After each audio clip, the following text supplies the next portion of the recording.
Okay, welcome back once again to all my dear students. આજના વિડિયોની અંદર આપણે વાત કરીશું કે બેન્ઝીનની ઇલેક્ટ્રોન અનુરાગી વિસ્થાપન પ્રક્રિયાઓ। છેલ્લે આપણે વાત કરી કે ભાઈ બેન્ઝીનની ઇલેક્ટ્રોન અનુરાગી વિસ્થાપન પ્રક્રિયાઓ કઈ થાય। તો આ ખાલી નામ જોયા હતા કે નાઇટ્રેશન છે, સલ્ફોનેશન છે, ક્લોરિનેશન છે, બ્રોમિનેશન છે, ફ્રીડલક્રાફ્ટ આલ્કાઇલેશન છે અને એસાઇલેશન છે। આજે એ પ્રક્રિયાઓ વિશે આપણે અભ્યાસ કરીશું, બરાબર। तो સૌપ્રથમ જોઈએ બેન્ઝીનની ઇલેક્ટ્રોન અનુરાગી વિસ્થાપન પ્રક્રિયાઓ। ચાલો, બેન્ઝીનની ઇલેક્ટ્રોન અનુરાગી વિસ્થાપન પ્રક્રિયાઓ ઓકે, ધ્યાન આપજો। ઇલેક્ટ્રોન અનુરાગી વિસ્થાપન પ્રક્રિયાઓ કઈ तो સૌપ્રથમ પહેલું તો આપણે વાત કરીએ બેન્ઝીનનું નાઇટ્રેશન। ચલો, પહેલી પ્રક્રિયા આપણે જોઈશું કે ભાઈ બેન્ઝીનનું શું છે, નાઇટ્રેશન। કેવી રીતે, કયો આયન હોય? તો આપણે એવું કહીએ કે ઇલેક્ટ્રોન અનુરાગી આયન કયો, તો NO2+। ખ્યાલ આવે છે કે ઇલેક્ટ્રોન અનુરાગી પ્લસ હોય અને કેન્દ્ર અનુરાગી માઈનસ હોય। આપણે વાત કરવાની ઇલેક્ટ્રોન અનુરાગી।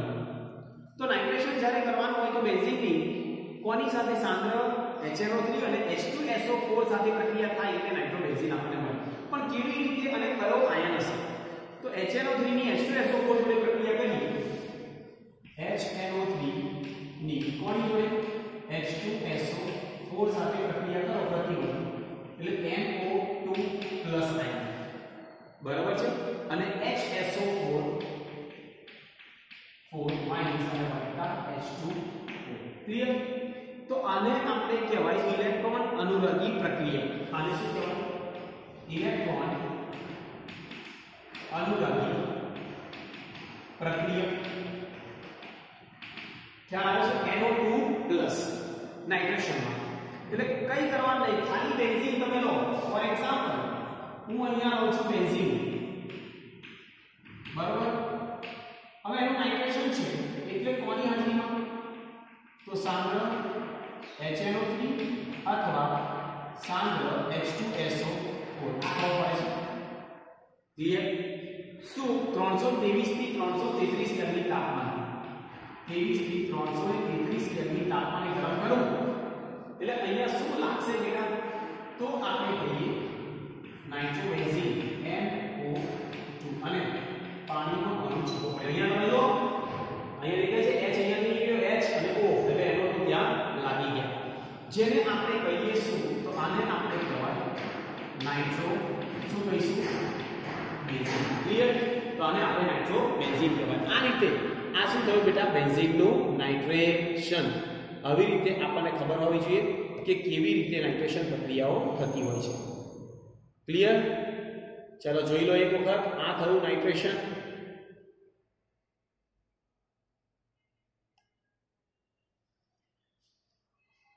બરાબર છે, અહીંયાથી H+ મુક્ત થયો અને NO2 લાગી ગયો। હવે બીજું આપણે કહીએ સેકન્ડ, બેન્ઝીનનું સલ્ફોનેશન। બેન્ઝીનનું સલ્ફોનેશનમાં કયા આયનો છે? SO3H। તો એને બનાવવું હોય તો હું શું લઈશ? 2 મોલ H2SO4 પ્રતિવર્તી છે, શું મળશે? SO3H પ્લસ અને HSO4 માઈનસ, HSO4 માઈનસ અને વત્તા H2O। ખ્યાલ આવ્યો? જેને આપણે કહીએ ઇલેક્ટ્રોન અનુરાગી પ્રક્રિયા। કરો SO3H, ક્લિયર? સલ્ફોનેશન કરવું હોય તો કઈ કરવાનું? બેન્ઝીન છે, બરાબર બેટા? અહીંયા શું આવ્યું? બેન્ઝીન। એનું સલ્ફોનેશન કરવું હોય તો કોની હાજરીમાં? સાંદ્ર H2SO4, અહીંયા લખું સાંદ્ર H2SO4 વત્તા SO3, ખ્યાલ આવે? અને 300 ને કેટલા કેલ્વિન? તો 353 કેલ્વિન છે તાપમાને ગરમ કરું એટલે મને શું મળશે? બેન્ઝીનની ઉપર શું મળશે બેટા? SO3H અને વત્તા પાણીનો અણુ છૂટો પડે, બરાબર? જેને આપણે કહીએ બેન્ઝીન સલ્ફોનિક એસિડ. શું કહીએ? બેન્ઝીન સલ્ફોનિક અને એસિડ. ક્લિયર? આ થયું બેટા એક બેન્ઝીનનું નાઇટ્રેશન, એક બેન્ઝીનનું સલ્ફોનેશન. બરાબર? હવે આપણે વાત કરીએ કે બેન્ઝીનનું શું કરીશું? ચલો તો ક્લોરિનેશન, જેને આપણે કહીએ બેન્ઝીનનું હેલોજનેશન પણ કહેવાય. ઓકે, તો ચલો નંબર 3 બેન્ઝીનનું ક્લોરિનેશન. ઓકે, ક્લોરિનેશન કરવાનું હોય બેન્ઝીન તો કેવી રીતે થશે? ધ્યાન આપજો કે પહેલા તો ક્લોરિનેશન એટલે Cl2 ની FeCl3 જોડે પ્રક્રિયા કરો એટલે કયો આયન આવે? Cl+, જેને કહીએ ઇલેક્ટ્રોન અનુરાગી પ્રક્રિયા, અને પ્લસ FeCl4-. ક્લિયર? તો હવે આની પ્રક્રિયા થાય દાખલા તરીકે અહીંયા બેન્ઝીન છે, બરાબર? બેન્ઝીન, અને તેનું ક્લોરિનેશન કરો Cl2 કોની હાજરીમાં? તો FeCl3 ગરમ કરતા, આ તો પછી તાપમાન તમારે લખવું હોય તો 303 થી 313 કેલ્વિન. અહીંયા લખવું હોય તો લખી દેવાનું 303 થી 313. 3 હોય તાપમાન યાદ રાખવાની જરૂર નથી, પણ ખાલી ડેલ્ટા લખો તો પણ ચાલે. તો અહીંયાથી હાઇડ્રોજન નીકળશે એટલે ત્યાં કયો આયન લાગશે? ઇલેક્ટ્રોન અનુરાગી પ્રક્રિયા. કોણ? Cl. અને છોડવું શું પડશે બેટા? તો HCl. અહીંયાથી હાઇડ્રોજન અને અહીંયાથી Cl, જેને આપણે કહેવાય ક્લોરો બેન્ઝીન. ક્લિયર? બરાબર? હવે આના પછી નંબર 4 આપણે વાત કરીએ કે બેન્ઝીનનું ફ્રીડલ ક્રાફ્ટ શું હશે? આલ્કાઇલેશન. ચલો જોઈએ. બેન્ઝીનનું ફ્રીડલ ક્રાફ્ટ આલ્કાઇલેશન. આલ્કાઇલેશન એટલે કયો આયન હોય? તો Cl3+. કેવી રીતે? તો એ પણ આપણને ખબર હોવી જોઈએ કે અહીંયા દાખલા તરીકે હું અહીંયા લઉં છું Cl3Cl, બરાબર? તેની કોની જોડે પ્રક્રિયા કરીશ? AlCl3 એલ્યુમિનિયમ હાઇડ્રોક્સાઇડ, બરાબર? શું મળશે? કયો આયન બને? Cl3+ અને વત્તા AlCl4-, બરાબર? તો કયો આયન ઇલેક્ટ્રોનની પ્રક્રિયા કરો? તો Cl3+ આલ્કાઇલેશનમાં. એટલે અહીંયા આપણે લખીએ કે બેન્ઝીન નું આલ્કાઇલેશન કરવાનું હોય કોની હાજરીમાં? તો Cl3Cl. દેખાય છે કોની? તો નિર્જળ AlCl3. અને ગરમ કરતા તો તાપમાન અહીંયા પણ આપણે કહીએ 353. અહીંયા લખેલું નિર્જળ AlCl3 353 કેલ્વિન તાપમાન. તો અહીંયા શું મળશે? ટોલ્યુઇન અથવા તો મિથાઇલ બેન્ઝીન, બરાબર? અને વત્તા HCl છૂટા પડે, અને આપણે કહેવાય ટોલ્યુઇન અથવા મિથાઇલ અને બેન્ઝીન. ક્લિયર થઈ ગયું? સમજાય છે? તો આ પણ આપણને ખબર હોવી જોઈએ. ચલો નોટ ડાઉન કરી લો બધું જ. અને હજી એક રહ્યું છે જેને આપણે કહીએ ફ્રીડલ ક્રાફ્ટ. શું કહીશું? એસાઇલેશન. તો હવે આપણે વાત કરીએ નંબર 5 બેન્ઝીનનું ફ્રીડલ ક્રાફ્ટ એસાઇલેશન. એસાઇલેશન ધ્યાન આપજો. એસાઇલેશન કરવાનું હોય તો કેવી રીતે? તો અહીંયા આપણે લખીએ Cl3COC, બરાબર? કોની હાજરીમાં? નિર્જળ AlCl3. શું મળશે? Cl3CO- અને AlCl4-, જેને કહીએ ઇલેક્ટ્રોન અનુરાગી પ્રક્રિયા, બરાબર? આની એક્ઝામ્પલ લઈએ તો બેન્ઝીન છે. બેન્ઝીન કોની સાથે? તો Cl3COCl નિર્જળ AlCl3 ગરમ કરતા, અથવા તો ગરમ ના કરો 353 કેલ્વિન લખો તો પણ ચાલે. અહીંયા 353 ચાલે. ઓકે, તો આપણને શું મળશે? તો બેન્ઝીનની ઉપર COCH3 અને વત્તા HCl, જેને આપણે કહેવાય એસિટોફિનોલ. શું કહેવાય? એસિટોફિનોલ. ફિનોલ ક્લિયર આ શું છે બેટા તો આને આપણે કહીએ બેન્ઝીન ક્લિયર તો આવી રીતે આ બધી પ્રક્રિયાને આપણે કહેવાય ઇલેક્ટ્રોન અનુરાગી વિસ્થાપન બરાબર અને બીજું એક અગત્યનો પોઈન્ટ પણ રહ્યો કે જો આ બેન્ઝીન છે અને એસિડ એનહાઇડ્રાઇડ જો એ પ્રક્રિયા કરીએ એસિડ એનહાઇડ્રાઇડ એટલે આપણે જાણીએ છીએ CH3CO twice O જેને આપણે કહીએ એસિડ એનહાઇડ્રાઇડ કોની હાજરીમાં તો નિર્જળ AlCl3 ગરમ કરતા તો અહીંયા પણ મને મળવાનું તો એસિટોફિનોલ જ COCl3 બરાબર અને વત્તા Cl3COO જેને કહીએ એસિડિક એસિડ છૂટા પડે ઉપનિપતન કેવી રીતે તો જો Cl3C11OH3 આ એનું બંધારણ થયું બેટા એસિટોફિનોલ તો આ Cl3CO થયો લાગી ગયા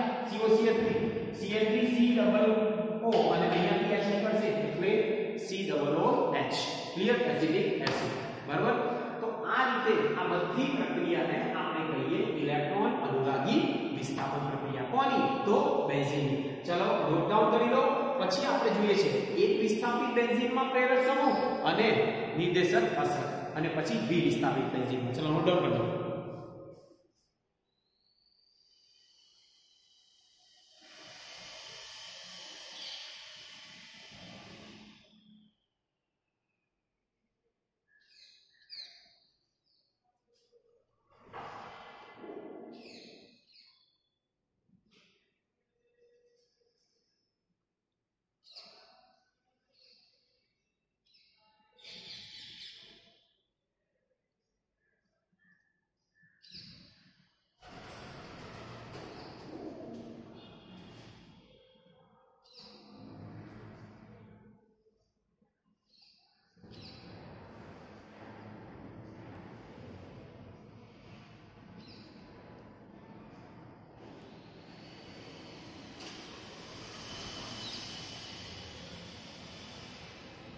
ओके चलो હવે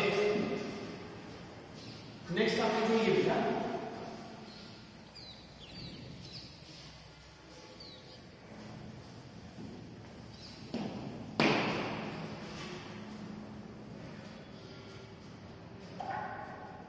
ધ્યાન આપજો એક વિસ્થાપિત બેન્ઝીન માં પ્રેરક સમૂહ અને તેની નિર્દેશક અસર જોઈએ એક વિસ્થાપિત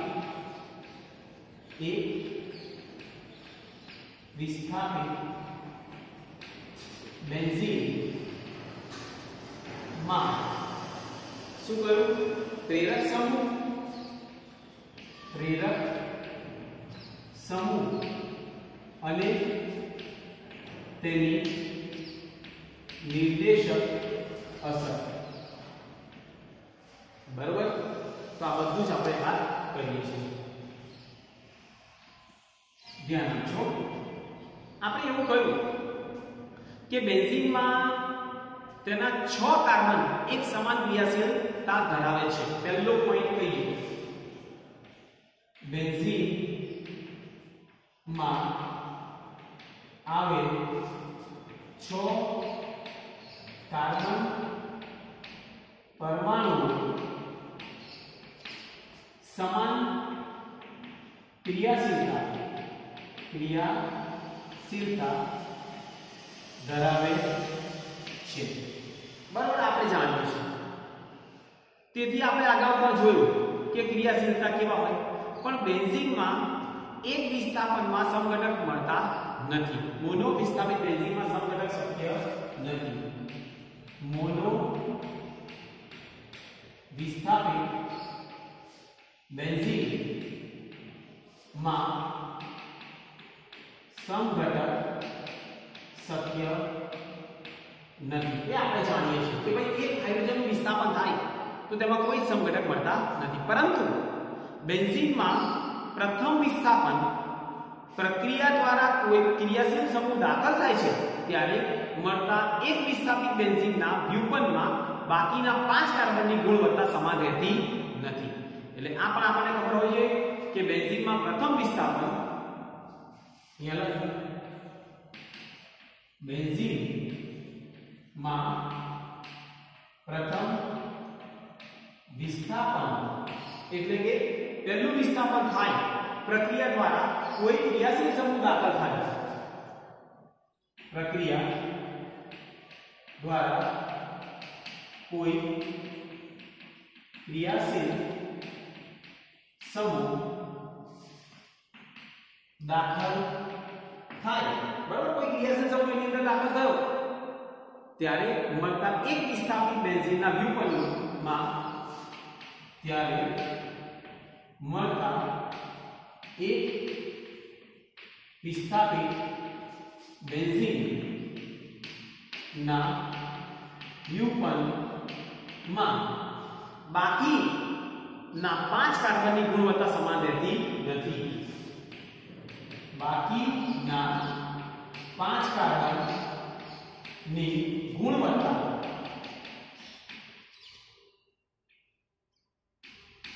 સમાન રહેતી નથી એટલે એનો મતલબ એવો થાય કે જો એક વિસ્થાપિત થયું ને હાઇડ્રોજન બેન્ઝીનમાંથી તો બાકીના 5 કાર્બનની ગુણવત્તા સરખી હોતી નથી જ્યારે એક વિસ્થાપિત બેન્ઝીનના વ્યુપનો દ્વિતીય વિસ્થાપન કરવામાં આવે છે ત્યારે બીજા વિસ્થાપિત દરમિયાન દાખલ થતા ક્રિયાશીલ સમૂહ કાર્બન સાથે જોડાય છે તેના ઉપર તેની આધાર રાખે છે એટલે કયો ક્રિયાશીલ સમૂહ ક્યાં જોડાયો એની ઉપરથી આપણે નક્કી કરવામાં આવે કે ભાઈ કઈ રીતે એને આપણે બીજો ક્રિયાશીલ સમૂહ જોડાશે બરાબર એટલે બીજા જે ક્રિયાશીલ સમૂહ બેન્ઝીન પર જોડાય છે તે પ્રથમ ક્રિયાશીલ સમૂહની લાક્ષણિકતા પર આધાર રાખે છે બીજા વિસ્થાપન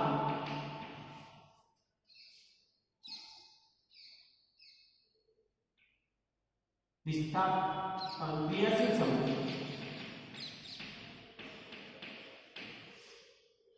બેન્ઝીનમાં કયા સ્થાને જોડાશે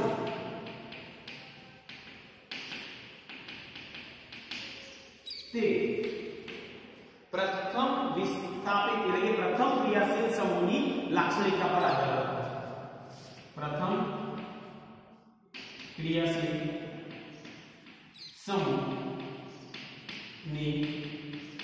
લાક્ષણિકતા પર આધાર રાખે બરાબર એટલે કે દ્વિવિસ્થાપિતમાં 3 સંઘટન પડે આમ બેન્ઝીન વિસ્થાપિત થયેલા પ્રથમ ક્રિયાશીલ સમૂહની પ્રથમ અસરથી બીજો દાખલ થતો ક્રિયાશીલ સમૂહ કયા સ્થાને જોડાશે તે નક્કી કરશે એટલે એક વસ્તુ ધ્યાન રાખજો કે બીજો ક્રિયાશીલ સમૂહ જ્યારે જોડવાનો છે તો એ પ્રથમ વિસ્થાપિત ક્રિયાશીલ સમૂહની લાક્ષણિકતાઓ પર આધાર રાખે છે આ વસ્તુ આપણને ખબર હોવી જોઈએ તો ઘણા બધા ક્રિયાશીલ સમૂહ એવા છે કે જે ઓર્થો અને પેરા નિર્દેશક અસર ધરાવે અને ઘણા ક્રિયાશીલ સમૂહ એવા છે કે જે મેટા નિર્દેશક અસર ધરાવે તો અહીંયા આપણે એવું કહીએ કે ઓર્થો અને પેરા નિર્દેશક અસર વિશે વાત કરીએ પહેલા ચલો ઓર્થો અને પેરા નિર્દેશક અસર એનો મીનિંગ એવો થાય કે એક વિસ્થાપિત બેન્ઝીનના વ્યુપનોમાં બેન્ઝીન સાથે જોડાયેલા પ્રથમ ક્રિયાશીલ સમૂહ જો અહીંયા એક વિસ્થાપિત બેન્ઝીન ના વ્યુપનોમાં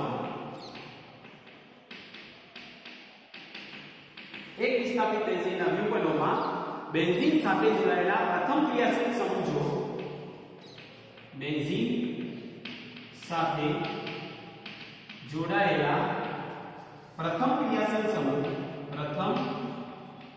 ક્રિયાશીલ સમૂહ જો કયા કયા હોય તો દાખલા તરીકે NH2 NHR બરાબર પછી NR2 પછી NHCOR એમાઇડ જેને કહીએ આ અમાઇડ છે બરાબર 1 ડિગ્રી OH OR ત્યારબાદ OCOR ત્યારબાદ આપણે કહીએ કે હેલોજન બરાબર R અને હેલોજન R અને X તરીકે આપણે શું કહીએ? ફ્લોરિન, ક્લોરિન, બ્રોમિન અથવા તો આયોડિન.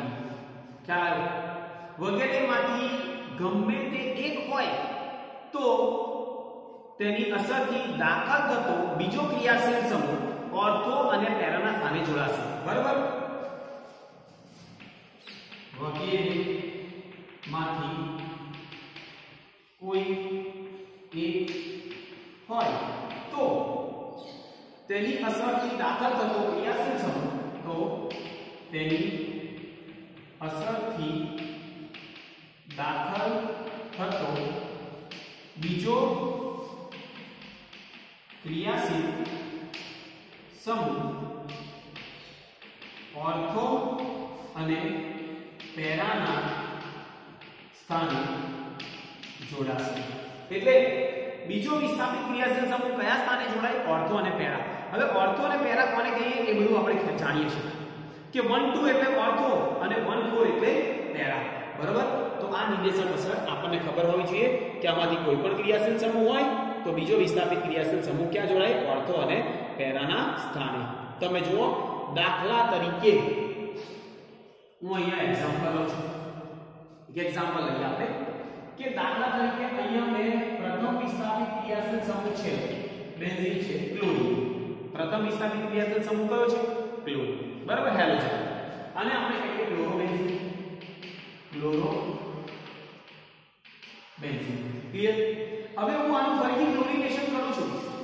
શું કરું બેટા? ક્લોરીનેશન. કોની હાજરીમાં? તો આપણે જાણીએ છીએ FeCl3 ગરમ કરતા -Hc. તો હવે ક્લોરીન કયા સ્થાને જોડાશે? ફરી તો ઓર્થો અને પેરાના સ્થાને. કારણ શું?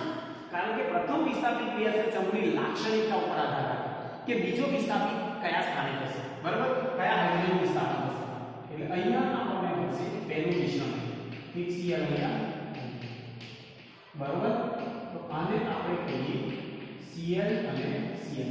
અને ઓર્થો ડાઇક્લોરોબેન્ઝીન અને પેલાને પેરા ડાઇક્લોરોબેન્ઝીન. અહીંયા આપણે ઓર્થો ડાઇક્લોરો અને બેન્ઝીન અને આને આપણે કહીએ પેરા ડાઇક્લોરો અને શું કહીશું બેટા? બેન્ઝીન. ક્લિયર? તો આ કંઈ પણ આપણને ખબર હોવી જોઈએ. ક્લિયર ને? આ બધું જ ખબર હોવી જોઈએ કે ઓર્થો ક્યારે અને પેરા ક્યારે. સમજાય છે? એવી જ રીતે બીજો એક્ઝામ્પલ લો.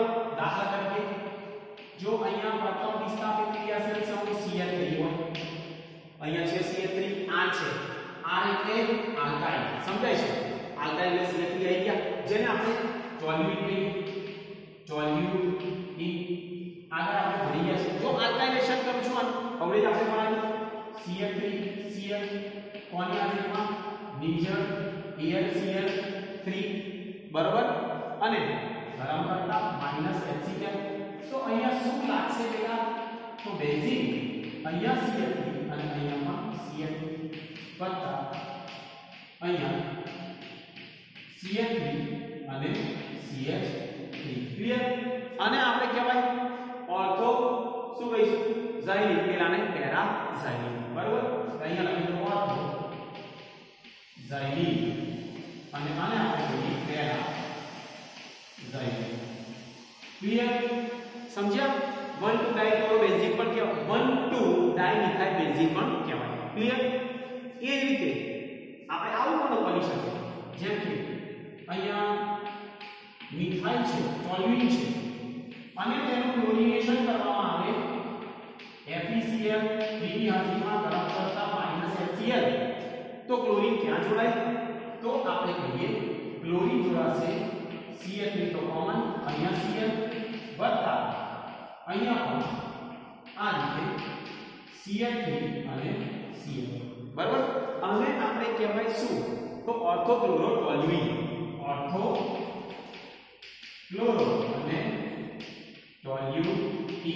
અને આને આપણે કહીએ પેરા ક્લોરો અને ટોલ્યુઇન. 1 2 એટલે ઓર્થો અને એનું IUPAC નામ હંમેશા ધ્યાન રાખજો. મિનિમમ નંબર ક્લોરીન ને મળે એટલે 1 ક્લોરો 2 મિથાઇલ બેન્ઝીન. બરાબર? 1 ક્લોરો 2 મિથાઇલ અને બેન્ઝીન પેલા 1,4 મિથાઇલ બેન્ઝીન બરાબર। તો એક વસ્તુ આના ઉપરથી ક્લિયર થયું કે જો પ્રથમ વિસ્થાપિત ક્રિયાશીલ સમૂહ આમાંથી કોઈ પણ એક હોય તો તેની લાક્ષણિકતાના આધારે આપણે એવું કહી શકીએ કે બીજો હાઇડ્રોજન ક્યાંથી વિસ્થાપિત થશે તો ઓર્થો અને પેરાના સ્થાન પર બરાબર। તો આ બધું આપણને ખબર હોવી જોઈએ ક્લિયર। પછી આપણે જોઈએ છે મેટા નિર્દેશક અસર। ચલો આ નોટ ડાઉન કરી લો બધું પહેલા।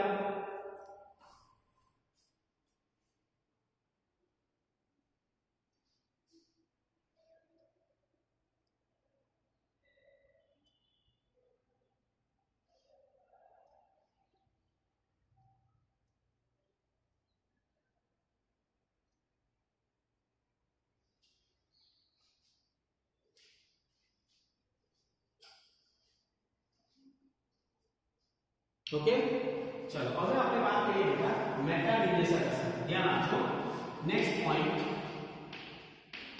મેટા નિર્દેશક અસર। આ તો કોમન જ જો એક વિસ્થાપિત બેન્ઝીન તમે ઉપર બેન્ઝીન સાથે જોડાયેલા ક્રિયાશીલ સમૂહ આ ખાલી બદલાશે કયા કયા હોઈ શકે ધ્યાન આપજો બરાબર। જેમ કે આપણે એવું કહીએ કે ક્રિયાશીલ સમૂહ NO2 CHO COOH बराबर ત્યારબાદ CN CCl4 बराबर ત્યારબાદ COR COOR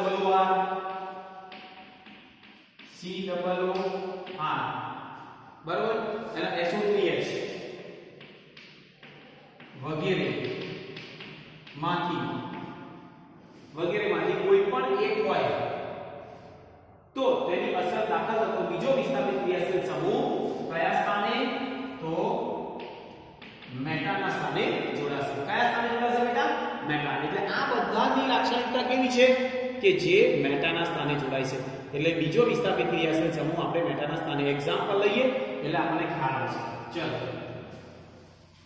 મેટા નિર્દેશક અસર ધરાવતા ક્રિયાશીલ સમૂહ યાદ રાખવાના અને બીજું આપણે એવું કહીએ કે મેટા નિર્દેશક અસર અને બીજું શું કહીશું આપણે કે ઓર્થો અને પેરા નિર્દેશક અસર ધરાવતા ક્રિયાશીલ સમૂહ। જેમ કે એક્ઝામ્પલ લો અહીંયા દાખલા તરીકે ચલો પ્રથમ વિસ્થાપિત ક્રિયાશીલ સમૂહ NO2 છે NO2 એટલે નાઇટ્રોબેન્ઝીન ક્લિયર।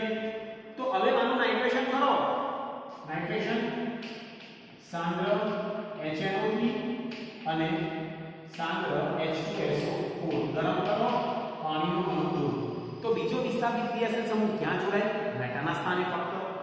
તો અહીંયા આપણે લખાય કે બેન્ઝીન અહીંયા NO2 અને મેટા એટલે 1 3 NO2 ક્લિયર।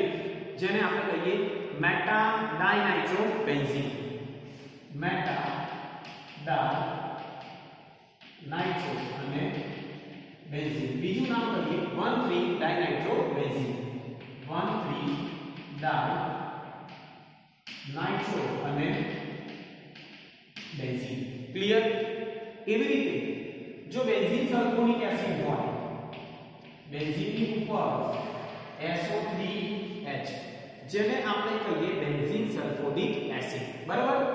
તો અહીંયા હું લખી દઉં બેન્ઝીન સલ્ફોનિક અને એસિડ એનું સલ્ફોનેશન કોની હાજરીમાં આપણે જાણીએ છીએ સાંદ્ર H2SO4 SO3 ગરમ કરો પાણીનો અણુ દૂર તો શું મળશે બેન્ઝીન ડાઇસલ્ફોનિક એસિડ બરાબર। કઈ રીતે તો મેટાબોલિઝમ SO3H SO3 જેને કહીએ બેન્ઝીન એટલે કે ડાઇસલ્ફોનિક એસિડ અથવા તો 1,3 ડાઇસલ્ફોનિક એસિડ। તો અહીંયા આ રીતે અથવા તો benzene meta disulphonic acid meta disulphonic અને એસિડ જેને આપણે કહીએ BDS બરાબર benzene meta disulphonic acid benzene disulphonic acid પણ કહી શકાય ક્લિયર।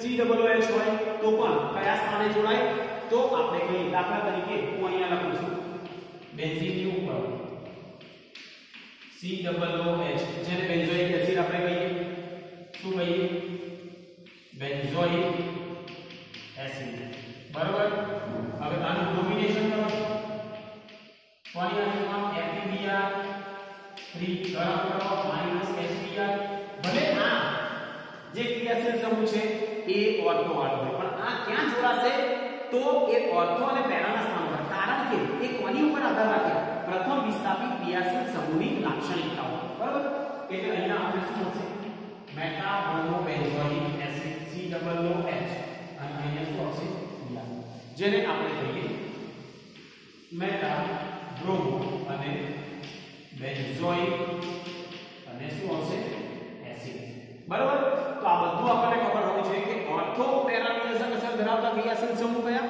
અને મેટા નિર્દેશક અસર ધરાવતા ક્રિયાશીલ સમૂહ કયા એટલે પ્રથમ વિસ્થાપિત ક્રિયાશીલ સમૂહમાંથી કોઈ એક હોય તો બીજું વિસ્થાપન ક્યાં થવાનું તો આપણને ખબર હોવી જોઈએ મેટાના સ્થાન પર અને આગળ આપણે જે જોયું કે જો પ્રથમ વિસ્થાપિત ક્રિયાશીલ સમૂહ R છે OH છે પછી હેલોજન છે તો એ બધામાંથી કોઈ એક હોય તો બીજું વિસ્થાપન ઓર્થો અને પેરાના સ્થાન પર થાય ક્લિયર તો અહીંયા સુધી આજના વિડિયોમાં આ ટુ ઇનફ નેક્સ્ટ વિડિયોની અંદર આ ચેપ્ટરના થોડા પરિવર્તન વિશે આપણે વાત કરીશું આ ચેપ્ટરના બધા જ ટોપિક આપણે કમ્પ્લીટ થયા હવે થોડા પરિવર્તન જોઈશું અને પછી નેક્સ્ટ ચેપ્ટર આપણે સ્ટાર્ટ કરીશું okay so thank you very much